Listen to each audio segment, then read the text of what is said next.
shot, killed, and things like that.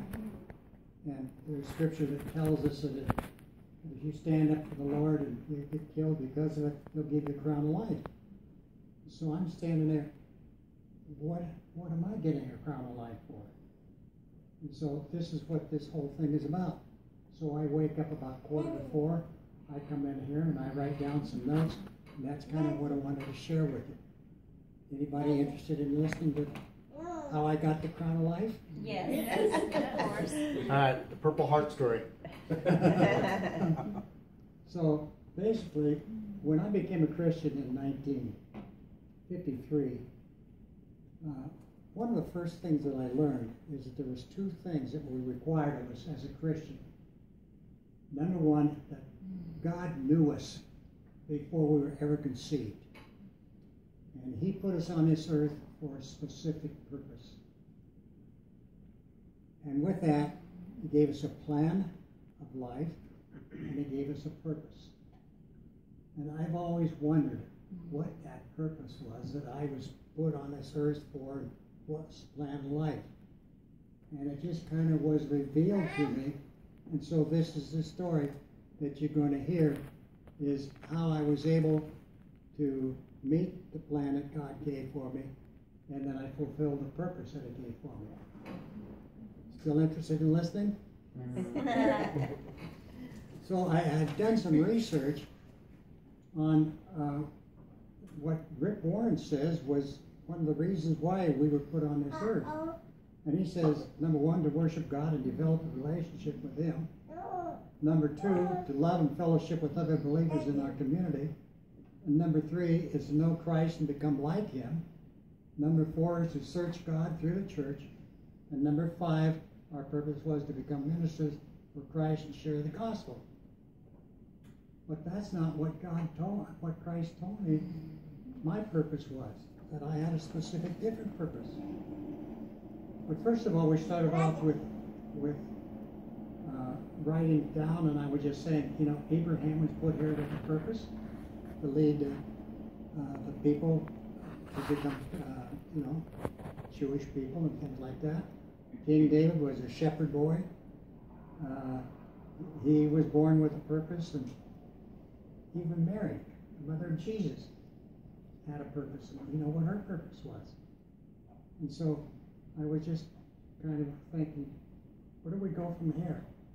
So I'm reading in Proverbs, and Proverbs says that you could receive a crown of glory, but James says, blessed, happy, spiritually prosperous, favored by God, is the man who is steadfast under trial and perseverance. When tempted, for when he has passed the test and been approved, he will receive the victor's crown of life, which the Lord has promised to him, to those who He loves. And so I'm thinking to myself, what is my purpose? And then I go on and I start thinking, well, you go back and you look at when I became a Christian, I had just gotten out of the Navy. And one of the first things that they taught me in the Navy was to smoke. And so I was smoking a pack and a half of cigarettes every day for 4 years. They also taught me that if you was a sailor, when you went into port, you always drank as much as you could drink. So I was probably drinking more than I probably should. And then they taught me that you don't talk normal languages in the service. Every other word's got to be a swear word.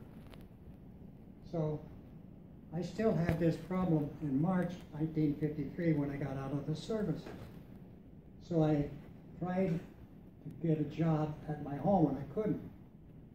And there was nothing available. However, I had stayed with my aunt and uncle before who were Christians, and they said that there are jobs in Longview, Washington. And I said, well, could I stay with you if I come down there? And they said, yes, but only if you promise to go to church with us. So I went down and I got a job at Longview Fiber, and I started working and still doing the same thing. And first of all, I didn't ever want to go into the Navy. The Navy was the last place I ever wanted to go. And some of you know this story. is that I had a real good friend that I played sports with through high school and everything like that. And since I couldn't get a job when I got out of high school, he said, let's join the Navy. I said, you've got to be out of your mind. And so after about a month, he convinced me that we should go into the Navy. And you heard the story. We went in, I enlisted, and there was about 100 of us, and we all got sworn in, and then I found out I made it, but he didn't.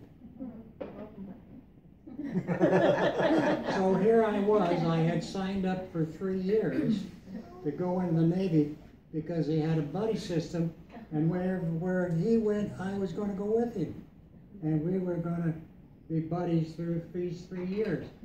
So I ended up, and then they send me to Kwajalein and everything along that particular line. And then, after all the things I did, they assigned me to be on a staff for an admiral. And I was a telephone operator, and I was a third-class petty officer, which meant that most everything coming over the phone that I get to hear and all those things. And he was in charge of all of the cruisers and destroyers in the South Pacific. And it wasn't no longer that I got transferred to him that the Korean War started. And as a result of that, Truman made me stay one more year, made me stay the 4th year. And we went up and down the coast of Korea, you know, hoping that nobody would come and shoot at us. And then they let me out in Japan to get discharged. And I had to take a ship to get back to get discharged. And that takes about 17 days. And all of a sudden, I'm going to the mess, and I meet a person that I was in boot camp with. And I said, what do you do? He says, I'm the one who tells you whether you go by boat or by plane. I said, you're kidding. You mean you could get me on a plane and get me back in a couple of days rather than 17 days? He says, yeah. Go to this board tomorrow and your name will be on it. So I got on that and I flew home. Now, all of this is part of God's plan. Remember this. I get converted, and the day that I got converted, let me go back a little bit. I knew that I had 4 years of free college. I did not want to go back into the Navy as an enlisted man. I wanted to be an officer. I was going to go to college. I was going to go to college and I was going to play sports because I played sports in high school. I tried everything I could to stop smoking and couldn't. But the day I got converted, I never had another urge to smoke, to drink, or to swear. Now that's unusual, but I think that was the only way that God could have told me I had received the Holy Spirit, because I could not have done, I tried doing it on my own and couldn't. So this is all a plan of life, okay? Then, like I say, after I got converted, my oldest cousin and his wife had just graduated to become a minister. And my other cousin, who was married and had one child, he was going to go to Nampa to college, become a minister. And so where else was I to go was to go to Nampa, to go to college at a Christian college. Now you see, all of these things that I wasn't supposed to do, I did. It was all for a purpose. Navy, 4 years of free college education. I would have never gone to college had I not had that for free. So I know why people want socialism. Because if it's free and you don't have to pay for it, that's what I want. So anyway, I get in school, and the first year I go to work for Birdseye in the summer, and I get the worst job in there. And after about a month, the reason that they promoted me is because I wanted them to know that a Christian could work and a Christian would work harder than anybody else. So they promoted me to one of the best jobs in there. The next year, they asked me if I'd be the assistant production manager. And then the next year, they wanted me to be the foreman over 250 people. And that gave me some experience in management. And then we got married just after I completed my senior year and she had graduated from college. And they came to me just before my junior year was over, and they needed a coach for football, basketball, and baseball in the high school that was on campus. So they come and they ask me, and I'm wondering, look at all of these people, and I'm a junior in college, and I got one more year. Why would they ask me to coach a football, basketball, baseball team? So I said, yeah, I'll coach. So I coached my senior year, went to school, and then I stayed with Birdseye and coached another year. And I learned coaching, how important it was for teamwork, everything along that particular line. And so I had a business professor who came to me after that first year out, and he says, I have a cousin who's a general manager of an insurance agent, and since you're from Longview, Washington, I'd like to have you go to Longview, Washington and sell disability insurance. And he says, it'll make you rich. I said, you gotta be kidding. So his nephew, he was. He convinced me to quit Birdseye, quit coaching, and go sell disability insurance. And the reason it was is it gave me 2 weeks of training in how to present disability insurance. And I had a 15-page booklet, and I turned to page number 1 and I'd read some stuff. When I got to page number 5, I would try to get them to take this insurance. There was nothing that you could say that I was not programmed to rebuttal. In other words, if you said, well, I can't afford it, well, then that means you have to have it, because what happens if you can't work? Where would you get the money to pay your bills? You need this. But the thing that was bad was that this company went to the union. They bought all of the names of the union people. They gave me the name of the union people, their address, and all of the information that I needed. At 5 o'clock every night, I'd go knock on the door. I'd say, you are John Jones, aren't you? Yes, and you belong to Local 137, right? Well, I'm here to tell you, as a union person, you have an opportunity to get a particular plan. I'd like to come in and talk to you and your wife. Never had anybody turn me down. I'd walk in and I'd get to page 10, 11. If I hadn't got them closed by 15, there was something wrong. And they would go and they'd rob their kids' piggy banks. They would do everything to get that first premium. Okay? And I got to the point I just thought, everybody's going to buy. Nobody had a choice. I got to the point that it was so immoral that I quit. But first of all, I went to the unemployment office and I said, are there any opportunities for a job anywhere? So I told them what I had done. They said, oh, we just got an opening from Montgomery Ward wanting a management trainee. And so I go and I interview. They said, when can you start? I said, Monday morning. So they put me in charge of the men's department, the children's department, and the shoe department. And then they held contests. Every time they would hold a sales contest, guess who won? The guy who sold insurance. So it wasn't very long until they transferred me out to another store, and then another store, and another store, and another store. And when I became a store manager, they sent me to a store that had not made money for a long time, and that was Napa, Idaho. And the reason they sent me to Napa, Idaho is because that's where I went to college. So I get to Nampa, Idaho. I get involved in the college. I become the vice president of the Alumni Association. Turned the store around. The store's doing extremely well. And I learned how to build a team from having been a coach. I learned how to manage from having worked for Birdseye. All of these things is what made God planning for me to take this store. So then they're having a real problem in Kalispell, Montana.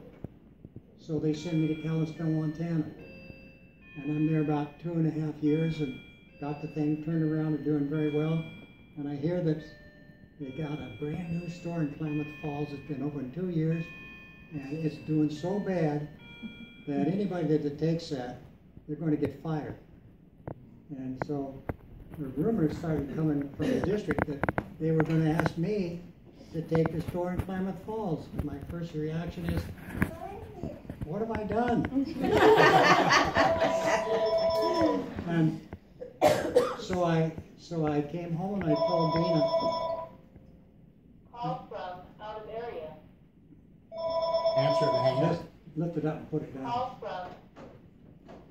So anyway, the rumor was getting pretty heavy that that we were going to be transferred to Klamath Falls.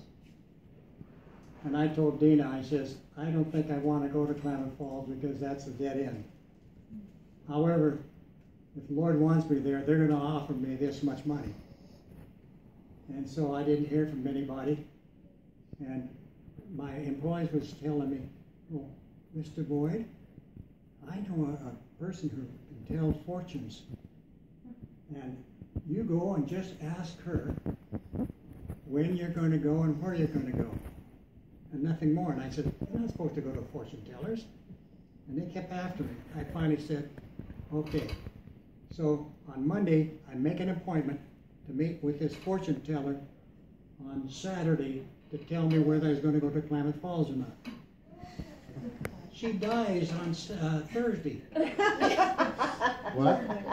She dies Oh. Before his appointment. before my appointment on Saturday.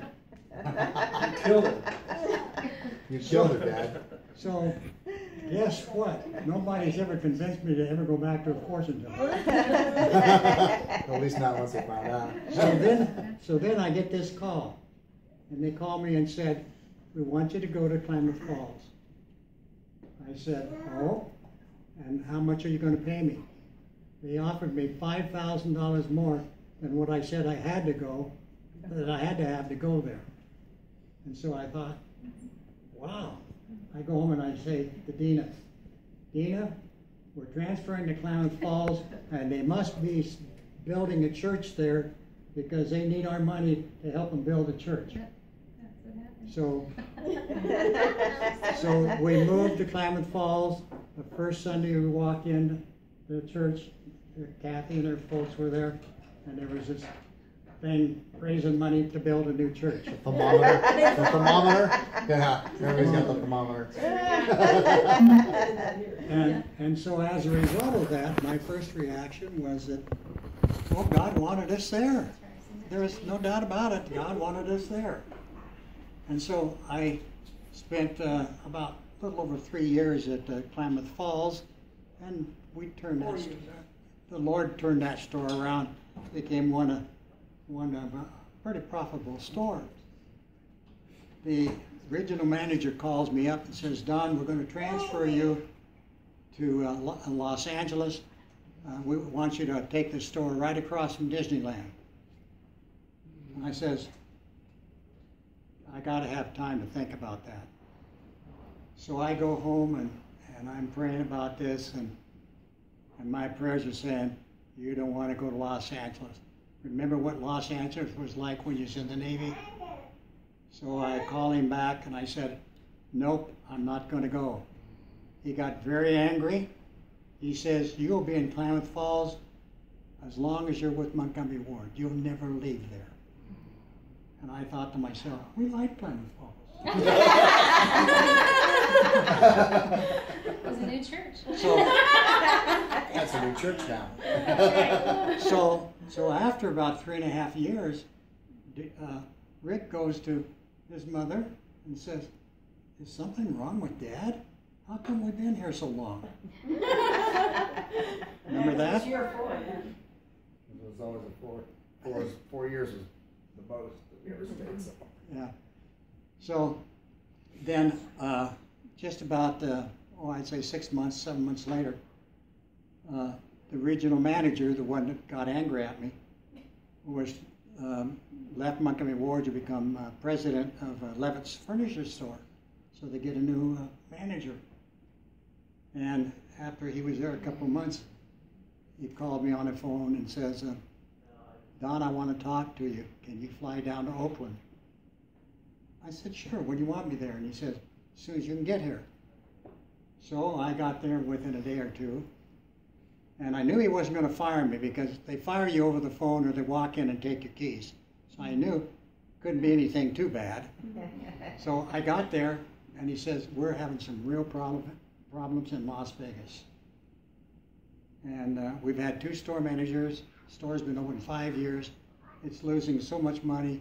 And the store managers are having a real problem with the gambling, the drinking, and everything going on. And I don't need to tell you how bad things were when we got here, but it was poor management." And he said, "Would you be willing to go to Las Vegas?" I said, "Absolutely."